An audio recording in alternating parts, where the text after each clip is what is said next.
21 guru di Terengganu positif COVID-19.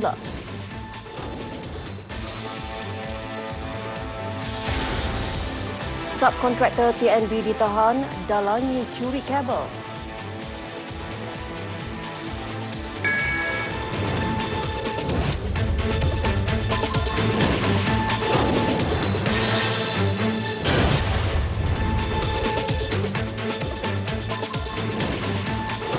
Assalamualaikum dan salam sejahtera.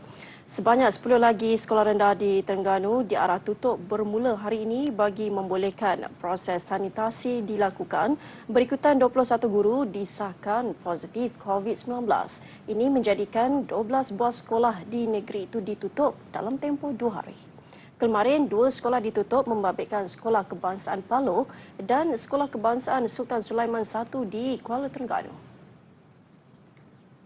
Sekolah terlibat ialah Sekolah Kebangsaan Kesum, SK Bukit Petiti, SK Pulau Manis, SK Maner, SK Tengku Ampuan Mariam, SK Kedai Buluh, SK Tok Dir, SK Pusat Kuala Ibai, SK Seri Budiman dan Sekolah Kebangsaan Gong Tok Nasik di daerah Kuala Terengganu.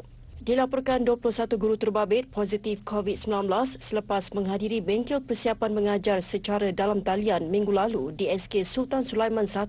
Perkara itu disahkan Pengarah Kesihatan Negeri Dr. Nur Azimi Yunus. Kesemua sekolah berkenaan diarahkan tutup selama 7 hari bermula hari ini hingga 30 Januari 2021 bagi proses sanitasi. Arahan penutupan dibuat mengikut peruntukan Seksyen 18/1/D Akta Pencegahan dan Kawalan Penyakit Berjangkit 1988. Polis mengarahkan sebahagian daripada pasar nelayan penaga di Kepala Batas Pulau Pinang ditutup sehingga tamat Perintah Kawalan Pergerakan PKP berikutan ketidakpatuhan kepada prosedur operasi standard SOP. Ketua Polis Daerah Seberang Perai Utara SCP Nur Zaini Muhammad Nur berkata, langkah itu diambil bagi memastikan keadaan tidak melarat sehingga mencetuskan kluster baru. Kawasan yang ditutup sementara ialah kawasan penjaja dan gerai di luar pasar nelayan penaga. Ini selepas siasatan mendapati keadaan sesak dan berlaku pengabaikan pada SOP yang ditetapkan.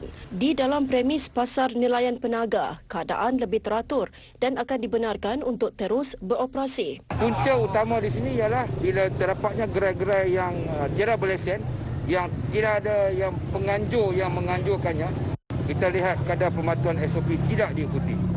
Di mana tiada penjarakan fizikal, tiada hand sanitizer, tiada kod MySejahtera ataupun mencatat suhu pun tiada. Mana dia bebas di sini.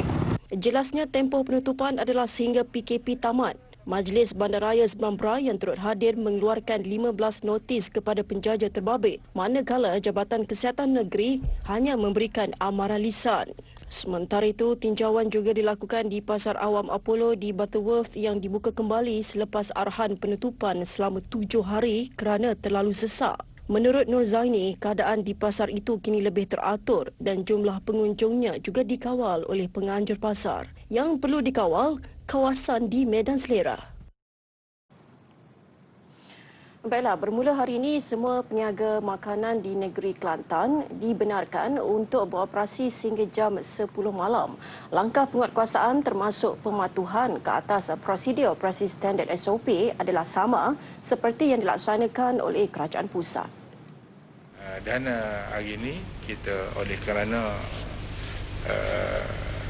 MKN telah buat keputusan kedai-kedai dibuka sehingga jam 10, maka kerajaan negeri juga mengambil sikap untuk kita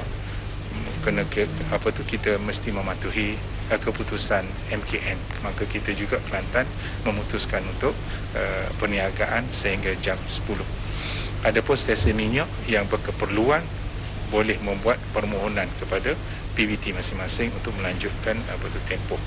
Beliau berkata demikian kepada media selepas mesyuarat khas Jawatankuasa Kerja Keselamatan Negeri JKKN dipengerusikan Menteri Besar Kelantan Datuk Ahmad Yaakob. Dan sama seperti langkah yang diambil kerajaan pusat, tiada makan atau minum di dalam premis dibenarkan. Sebaliknya, penjualan hanya boleh dilakukan dengan cara berbungkus yang masih tidak dibenarkan beroperasi pasar malam. Dr. Izani berkata sejumlah 28 agensi penguatkuasa diketuai Polis Diraja Malaysia PDRM ditugaskan bagi memantau dan mengambil tindakan ke atas mana-mana pihak yang melanggar SOP bertujuan mencegah COVID-19. Sementara itu, Kerajaan Negeri Kelantan berharap agar Majlis Agama Islam dan Adat Istiadat Kelantan MAIK sedia melonggarkan jumlah individu yang dibenarkan menunaikan solat Jumaat dalam tempoh PKP di negeri itu. Pengerusi Kerajaan Tempatan, Perumahan dan Kesihatan Dr. Izani Husin berkata, setakat ini jumlah individu yang dibenarkan solat Jumaat hanyalah seramai 12 orang sahaja. JKKN hari ini juga telah akan membuat permohonan kepada MAIK supaya Jumaat ini dilonggarkan sehingga 50 orang pada satu-satu Jumaat. Itu je, terima kasih. Hari ini kita buat permohonan. Kita permohonan kepada MAIK itu terpulang kepada MAIK lah. Katanya permohonan itu adalah selaras keputusan Mesyuarat Khas Jawatan Kuasa Kerja Keselamatan Negeri JKKN. Tambah Dr. Izani, yang penting setiap individu yang hadir ke masjid mematuhi SOP ditetapkan. Baiklah, 4,427 kes sembuh harian COVID-19 dilaporkan hari ini sekaligus menjadikannya jumlah tertinggi setakat ini. Angka itu menjadikan jumlah kumulatif kes sembuh sebanyak 141,446 kes atau 77% daripada jumlah keseluruhan kes.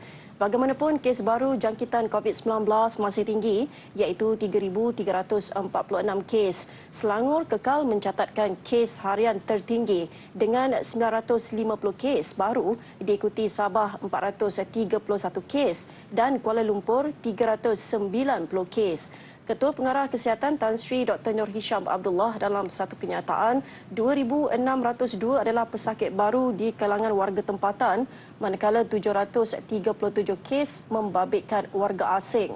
11 kes kematian juga dilaporkan hari ini, menjadikan jumlah kumulatif kes kematian meningkat 678 kes. Sebanyak 9 lagi kluster baru dikesan, dengan 8 adalah jangkitan di tempat kerja.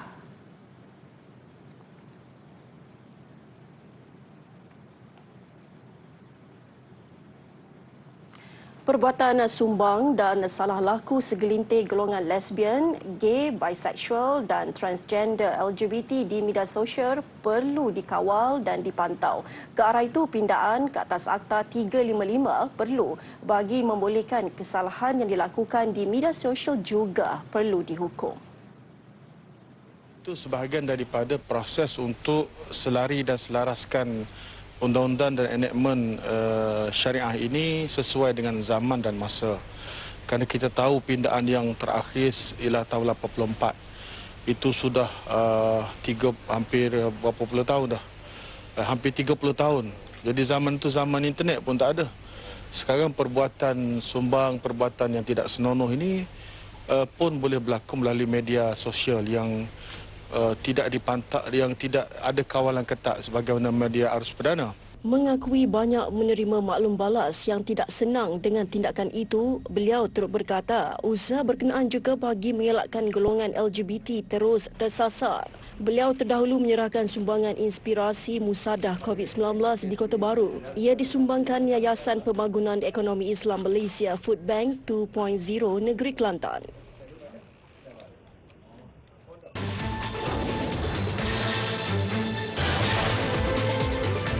Bertemu kembali. Ialah sepasang suami isteri yang memberi pelbagai alasan untuk melalui sekatan jalan raya SJR mengundang badah. Ya, selepas mereka dikenakan kompaun kerana ingkar SOP Perintah Kawalan Pergerakan PKP. Ketua Polis Daerah Petaling Jaya SUP Nik Izani Muhammad Faisal berkata, pasangan berusia lingkungan 50-an itu ditahan untuk pemeriksaan di SJR Persiaran Zurian. Mereka memberi alasan mahu ke sebuah pusat beli belah di bandar utama bagi membeli barangan keperluan harian.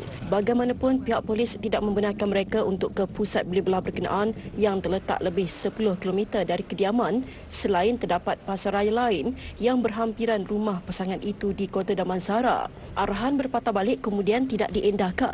Malah pasangan berkenaan memaklumkan mahu menukar lokasi kedua tempat lain. Pada asalnya dia mari kat sini, kita tanya di roadblock, ni nak pergi mana? Nak pergi jauh-jauh ni, lepas tu dah keliru dah. Nak tipu apa lagi ni apa semua. Dah sampai sini dia baru fikir jawapan, dia bagi jawapan lain. Lepas tu dah kena compound nak marah. Don't do this. Tak baik. Okey. Kalau kata nak pergi jauh, kita dah tahan. Kata okeylah minta maaf saya pusing balik. Itu kita faham.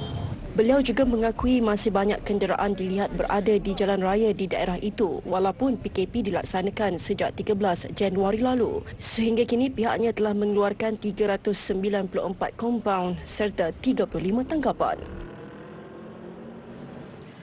Seorang subkontraktor Tenaga Nasional Berhad TNB ditahan kemarin kerana dipercayai menjadi dalang mencuri kabel di daerah Baling. Ketua Polis Daerah Baling Superintendent Samsudin Mamat berkata 3 pekerjanya turut ditahan dalam 2 serbuan berasingan di Carut Nau.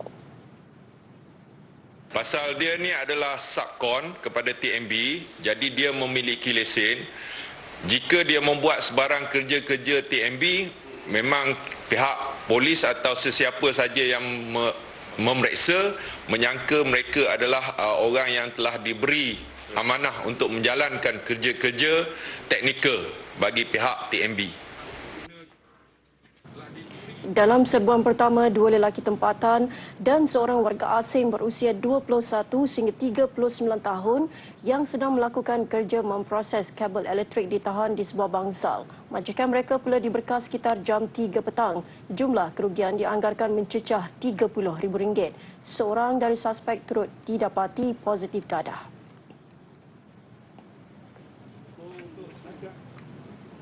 Bangkai seekor ikan hiu paus atau nama saintifiknya Recordon typus seberat 1.5 tan dijumpai terdampar di jeti Damar Laut Lumut Perak.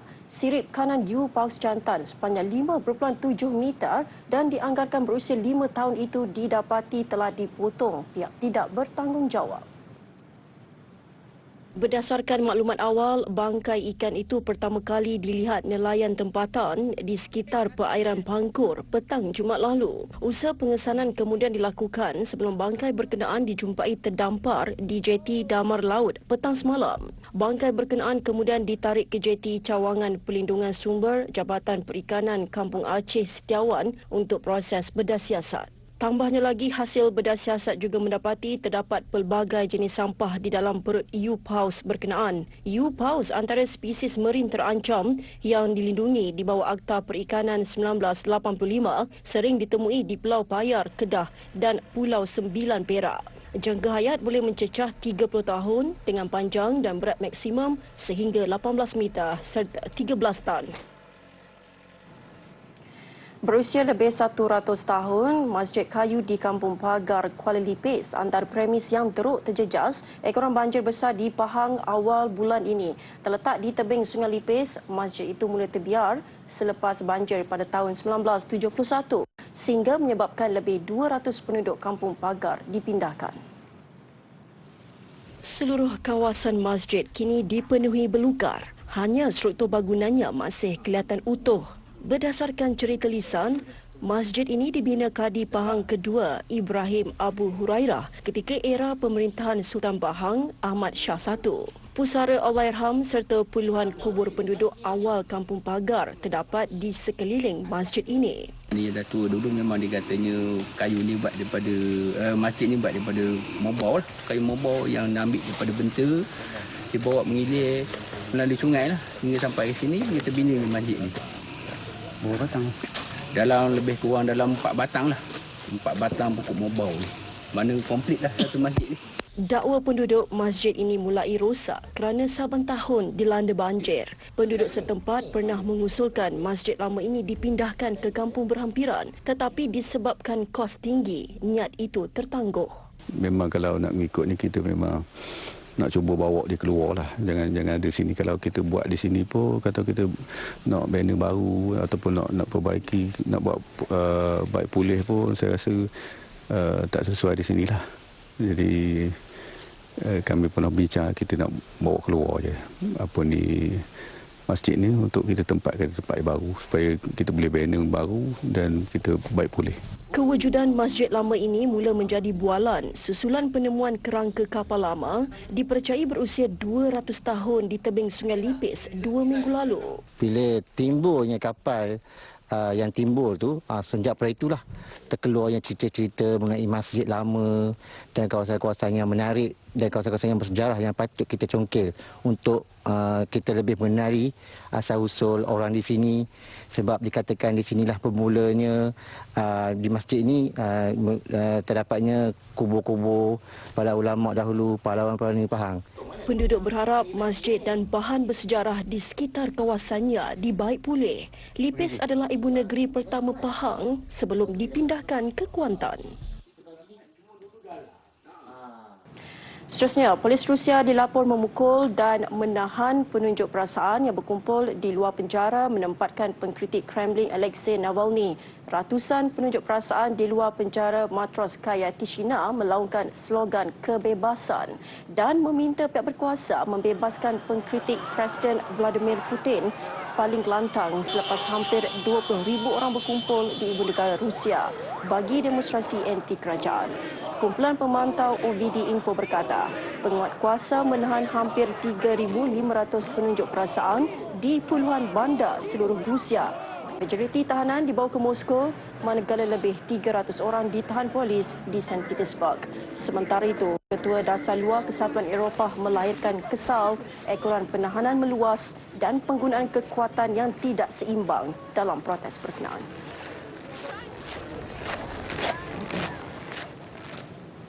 Bella, pasukan penyelamat hari ini berjaya membawa keluar seorang pelombong pertama yang terperangkap selama 2 minggu beratus meter di bawah tanah pada jam 11 pagi tadi waktu tempatan.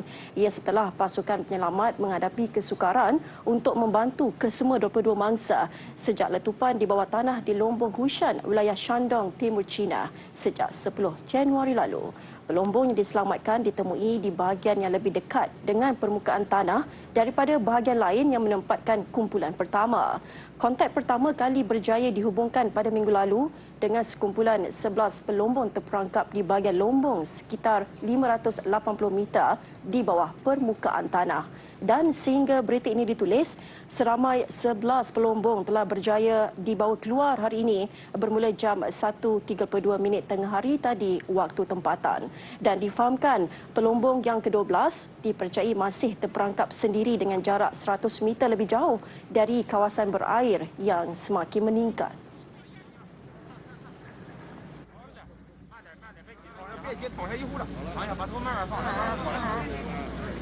好嘞，好嘞，好嘞，盖上了，盖，走一块腿子过去。